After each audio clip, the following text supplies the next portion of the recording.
Godson Public School, Number 6, Surapet Main Road, Thirumal Nagar, Chennai 600099, Tamil Nadu. மக்கள் ஏன் திமுகவை நிராகரித்தார்கள் என்பதை ஆராய்வதற்கு பதிலாக காங்கிரஸையும் ராகுல் காந்தியையும் தாக்குவது தோல்வியை மறைக்கும் முயற்சி என்று காங்கிரஸ் எம்பி மாணிக்கம் தாக்கூர் விமர்சித்துள்ளார். இது தொடர்பாக அவர் வெளியிட்டுள்ள பதிவில், உதயநிதி தலைமையால் இன்றைய திமுக ஒரு தோல்வியை கூட அரசியல் நாகரிகத்துடன் எதிர்கொள்ள முடியவில்லை என்று கூறியுள்ளார்.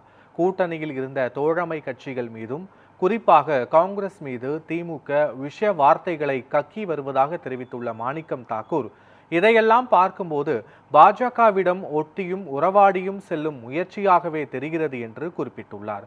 உதயநிதியின் அரசியல் தோல்வி, நிர்வாக முதிர்ச்சியின்மை மற்றும் மக்கள் எதிர்பார்ப்புகளை நிறைவேற்ற தவறிய நிலை திமுகவுக்கு மிகப்பெரிய பாதிப்பை ஏற்படுத்தியது என்றும், அதற்கான அரசியல் தண்டனையைத்தான் மக்கள் தேர்தலில் வழங்கியுள்ளனர் என்றும் மாணிக்கம் தாக்கூர் தெரிவித்துள்ளார்.